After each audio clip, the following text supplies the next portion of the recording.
നമസ്കാരം. ഇതുവരെയുള്ള വാർത്തകൾ വിശദമായി പരിശോധിക്കാം. ന്യൂസ് ബ്രേക്സിലേക്ക് പ്രിയ പ്രേക്ഷകർക്ക് സ്വാഗതം. ഞാൻ അമൃത പടിക്കാൽ. കണ്ണൂർ അഞ്ചരക്കണ്ടി മെഡിക്കൽ കോളേജിലെ ദന്തൽ വിദ്യാർത്ഥി നിതിൻ രാജിന്റെ മരണത്തിൽ അമ്മയുടെ മൊഴി എന്ന് രേഖപ്പെടുത്തില്ല. മൊഴിയെടുക്കാൻ കഴിയുന്ന മാനസികാവസ്ഥയിലല്ല എന്ന് അന്വേഷണ സംഘം ഇപ്പോൾ അയൽവാസികളുടെ മൊഴി രേഖപ്പെടുത്തുകയാണ്.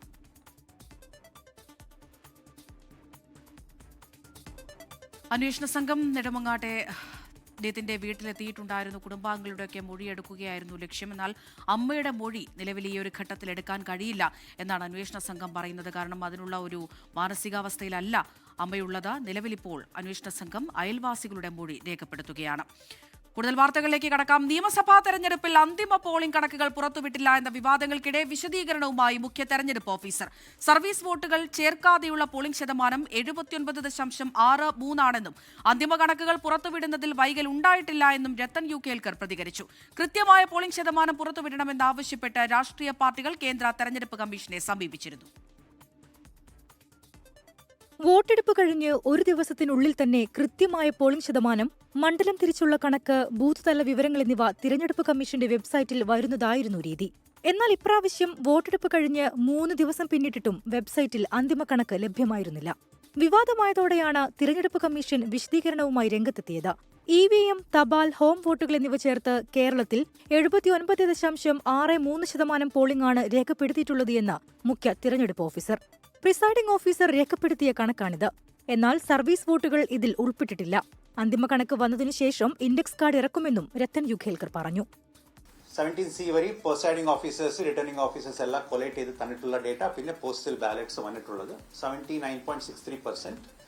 ഇനി സർവീസ് വോട്ടേഴ്സ് 53,984 ഉണ്ട്. അവർ എത്ര പേർ അത് വോട്ട് ചെയ്യുന്നോ അത് നമുക്ക് അവസാനത്ത് കൗണ്ടിംഗ് സമയത്ത് നമുക്ക് അറിയാൻ സാധിക്കത്തുള്ളൂ. അത് കാണിട്ട് ഇൻഡെക്സ് കാർഡ് വിതിൻ 48 hours പ്രഖ്യാപനം നടക്കണം എന്നുള്ള ഒരു നിർദ്ദേശം കമ്മീഷന്റെ ഭാഗത്തുനിന്നുണ്ടായിട്ടുണ്ട്. സോ 79.63 പ്ലസ് എന്താണ് വരാൻ പോകുന്നത് സർവീസ് വോട്ടേഴ്സിന്റെ ഭാഗത്തിനുള്ളത് അത് നമുക്ക് കണക്കാക്കിയിട്ട് അവസാനത്തെ ഇൻഡെക്സ് കാർഡിലെ ബാക്കി കാര്യങ്ങൾ നമ്മൾ പറയുന്നതായിരിക്കും. കണക്ക് പുറത്തുവിടാത്തതിൽ ദുരൂഹത സംശയിച്ചാൽ തെറ്റില്ല എന്നായിരുന്നു CPIM നേതാക്കളുടെ പ്രതികരണം. തെരഞ്ഞെടുപ്പ് കഴിഞ്ഞാൽ പിറ്റേ ദിവസം അല്ലെങ്കിൽ ഒരു ദിവസം കൂടെ എടുക്കും. 2 ദിവസം എടുത്തുകൊണ്ട് തെരഞ്ഞെടുപ്പിന്റെ അന്തിമ വോട്ട് പ്രസിദ്ധീകരിക്കുന്നതാണ്. ഇവിടെ ഇപ്പോൾ ആ അന്തിമ വോട്ട് പ്രസിദ്ധീകരിച്ചിട്ടില്ല. അതിൽ ദുരൂഹത ആരെങ്കിലും ചിന്തിച്ചാൽ അതിനെ തെറ്റ് പറയുന്നതിന് വേണ്ടിയും കഴിയില്ല. കൃത്യമായ പോളിംഗ് ശതമാനത്തിന്റെ കണക്ക് പുറത്തുവിടണമെന്നാവശ്യപ്പെട്ട് പ്രതിപക്ഷ നേതാവ് VD സതീശൻ കേന്ദ്ര തിരഞ്ഞെടുപ്പ് കമ്മീഷന് കത്തയച്ചിരുന്നു. 24 തിരുവനന്തപുരം. PC ജോർജിന്റെയും ഷോൺ ജോർജിന്റെയും പരാമർശങ്ങളിൽ അതൃപ്തി പരസ്യമാക്കി കത്തോലിക്ക സഭാ നേതൃത്വം. ഭീഷണി വിലപ്പോകില്ല എന്ന് പാലാ ബിഷപ്പ് മാർ ജോസഫ് കല്ലറങ്ങാട്ട് പറഞ്ഞു. PC ജോർജിന്റെയും ഷോൺ ജോർജിന്റെയും ഭാഷ സംസ്കാരത്തിന് യോജിച്ചതല്ലെന്ന് സിറോ മലബാർ സഭ മുൻ വക്താവ് ഫാദർ പോൾ തേലക്കാട്ട് പ്രതികരിച്ചു. വിവാദങ്ങൾക്കിടെ ഷോൺ ജോർജ് സിറോ മലബാർ സഭ അധ്യക്ഷൻ റാഫേൽ തട്ടിലുമായി കൂടിക്കാഴ്ച നടത്തി. അതേസമയം ബിഷപ്പുമാർക്ക് വൈകിയാണെങ്കിലും തിരിച്ചറിവുണ്ടായത് നല്ലതെന്ന് CPI മുഖപത്രം ജനയുഗം വിമർശിച്ചു. തിരഞ്ഞെടുപ്പിന് പിന്നാലെ PC ജോർജും ഷോൺ ജോർജും നടത്തിയ പ്രസ്താവനകളിൽ സഭാ നേതൃത്വം വലിയ വിമർശനങ്ങൾക്ക് പോയിരുന്നില്ല. എന്നാൽ അത് പിൻവലിക്കാൻ തയ്യാറാകാത്ത പശ്ചാത്തലത്തിലാണ് പാലാ ബിഷപ്പ് മാർ ജോസഫ് കല്ലറങ്ങാട്ട് തന്നെ രംഗത്ത് വന്നത്.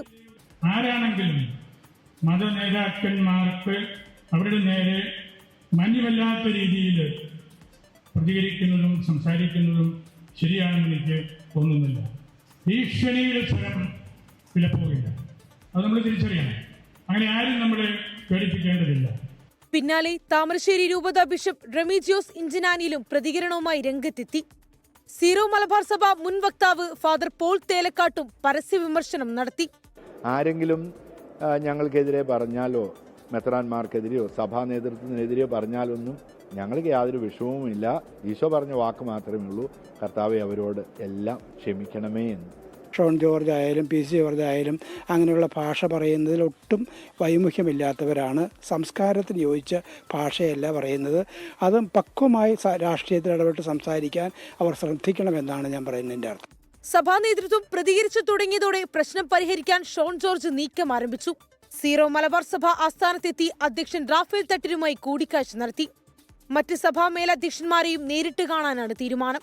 ഞാൻ സഭയെ അല്ല വിമർശിച്ചത്, സഭയുടെ ഭാഗമാണ് എന്ന് പറയുന്ന ഒരു മുഖപത്രത്തെയാണ് വിമർശിച്ചത്. അത്രേ ഉള്ളൂ. വിവാദ പ്രതികരണങ്ങൾ പാടില്ലെന്ന് BJP നേതൃത്വം നിർദ്ദേശം നൽകിയതായും സൂചനയുണ്ട്. ഇതിനിടെ ക്രൈസ്തവ സഭാ മേലധ്യക്ഷന്മാരെ വിമർശിച്ച് CPI മുഖപത്രം ജനയുഗം രംഗത്തെത്തി. BJPക്ക് അനുകൂലമായി നിന്ന സഭാധ്യക്ഷന്മാർക്ക് ഇപ്പോഴാണ് തിരിച്ചറിവുണ്ടായത് എന്നാണ് മുഖപ്രസംഗത്തിലെ വിമർശനം. ജനയുഗത്തിന്റെ വിമർശനം തെറ്റിദ്ധാരണയെ തുടർന്ന് എന്നാണ് താമരശ്ശേരി രൂപതാ ബിഷപ്പിന്റെ പ്രതികരണം. 24 കോട്ടയം. തിരികെ സ്വാഗതം വാർത്തകളിലേക്ക്. വനിതാ സംവരണ ഭേദഗതി ബില്ല് നൂറ്റാണ്ടിലെ സുപ്രധാന തീരുമാനമെന്ന് പ്രധാനമന്ത്രി നരേന്ദ്രമോദി. പ്രത്യേക പാർലമെന്റ് സമ്മേളനത്തിൽ ബില്ല് യാഥാർത്ഥ്യമാക്കുമെന്ന് നാരി ശക്തി വന്ദൻ സമ്മേളനത്തെ അഭിസംബോധന ചെയ്ത പ്രധാനമന്ത്രി പറഞ്ഞു. ബില്ല് ഇപ്പോൾ കൊണ്ടുവരുന്നത് രാഷ്ട്രീയ നേട്ടങ്ങൾക്ക് വേണ്ടിയാണെന്ന് കോൺഗ്രസ് നേതാവ് സോണിയാഗാന്ധി പറഞ്ഞു. പ്രത്യേക പാർലമെന്റ് സമ്മേളനത്തിൽ സഭയിൽ ഉണ്ടാകണമെന്ന് കാട്ടി ലോക്സഭാ എംപിമാർക്ക് കോൺഗ്രസ് വിപ്പ് നൽകി. വനിതാ സംവരണ ഭേദഗതിക്കെതിരെ പ്രതിപക്ഷം വിമർശനം ശക്തമാക്കുമ്പോഴും ബില്ലുമായി മുന്നോട്ട് പോകുവാൻ തന്നെയാണ് കേന്ദ്രത്തിന്റെ തീരുമാനം. ബില്ലിന്റെ ആവശ്യകതകളും പ്രാധാന്യവും ചൂണ്ടിക്കാട്ടി ഡൽഹിയിൽ പ്രധാനമന്ത്രിയുടെ അധ്യക്ഷതയിൽ നാരീശക്തി വന്ദൻ സമ്മേളനം സംഘടിപ്പിച്ചു. രാജ്യത്തെ വിവിധ മേഖലകളിൽ നിന്നുള്ള വനിതകൾ സമ്മേളനത്തിൽ പങ്കെടുത്തു. 2023-ലേതുപോലെ ഇത്തവണയും ബിൽ ഒറ്റക്കെട്ടായി പാസാക്കണമെന്നും പ്രധാനമന്ത്രി അഭ്യർത്ഥിച്ചു. 21वीं सदी के महत्वपूर्ण निर्णयों में से एक महत्वपूर्ण निर्णय ये है, ये निर्णय नारी शक्ति को समर्पित है. വനിതാ സംവരണത്തിലല്ല, മറിച്ച് മണ്ഡല പുനർനിർണയ വ്യവസ്ഥയിലാണ് പ്രതിപക്ഷം വിമർശനമുയർത്തുന്നത്.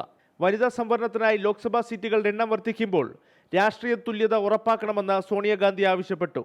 വനിതാ സംവരണ ഭേദഗതി ബില്ലിൽ ചർച്ച നടക്കുമ്പോൾ പാർലമെന്റിൽ എത്തണമെന്ന് കാട്ടി ലോക്സഭാ എംപിമാർക്ക് കോൺഗ്രസ് 3 വരി വിപ്പ് നൽകി. 24 ഡൽഹി. ശബരിമല സ്വർണ്ണക്കൊള്ളക്കേസിൽ തിരുവിതാംകൂർ ദേവസ്വം ബോർഡ് മുൻ അംഗം KP ശങ്കരദാസിന് ജാമ്യം. കൊല്ലം വിജിലൻസ് കോടതിയാണ് ജാമ്യം അനുവദിച്ചത്. കട്ടിളപ്പാളി കേസിലും ദ്വാരപാലക ശില്പക്കേസിലും ജാമ്യം ലഭിച്ച ശങ്കരദാസിന് ജയിൽ മോചിതനാകാൻ കഴിയും. അറസ്റ്റ് ചെയ്ത് 90 ദിവസം പൂർത്തിയായ സാഹചര്യത്തിലാണ് കോടതി സ്വാഭാവിക ജാമ്യം നൽകിയത്.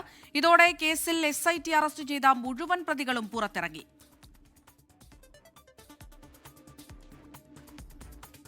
ആലപ്പുഴ കായംകുളത്ത് വാഹനാപകടത്തിൽ പരിക്കേറ്റ യുവതി രക്ഷാപ്രവർത്തനത്തിനിടെ ലൈംഗികാതിക്രമം നേരിടേണ്ടി വന്നതിൽ അന്വേഷണത്തിൽ വീഴ്ചയില്ലെന്ന് പോലീസ്. സംസ്ഥാന പോലീസ് മേധാവിക്ക് ആലപ്പുഴ SP നൽകിയ റിപ്പോർട്ടിലാണ് ഇക്കാര്യം പറയുന്നത്. എന്നാൽ കേസ് അന്വേഷണത്തിൽ നിന്ന് SHOയെ നീക്കി. സ്റ്റേഷൻ ജാമ്യത്തിൽ വിട്ടയച്ച പ്രതി സിനിൽ സബാദ് ഒളിവിലെന്നാണ് സൂചന. 15 ദിവസത്തിനകം അന്വേഷണം നടത്തി റിപ്പോർട്ട് സമർപ്പിക്കാൻ ആലപ്പുഴ ജില്ലാ പോലീസ് മേധാവിക്ക് മനുഷ്യാവകാശ കമ്മീഷൻ നിർദ്ദേശം നൽകി.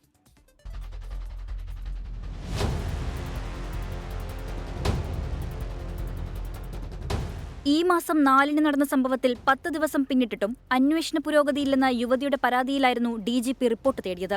കായംകുളം പോലീസ് കേസ് അട്ടിമറിച്ചെന്നും യുവതി ആരോപിച്ചു. എന്നാൽ കേസ് അന്വേഷണത്തിലും പ്രതിക്കെതിരെ നടപടി സ്വീകരിക്കുന്നതിലും കായംകുളം പോലീസിന് വീഴ്ച സംഭവിച്ചിട്ടില്ലെന്ന് DGPക്ക് നൽകിയ റിപ്പോർട്ടിൽ ആലപ്പുഴ ജില്ലാ പോലീസ് മേധാവി MP മോഹനചന്ദ്രൻ പറയുന്നു. സിനിൽ സബാദിനെതിരെ ചുമത്തിയത് സ്റ്റേഷൻ ജാമ്യം നൽകാവുന്ന വകുപ്പുകളായിരുന്നതിനാലാണ് നോട്ടീസ് നൽകി വിട്ടയച്ചതെന്ന വിശദീകരണവും റിപ്പോർട്ടിലുണ്ട്.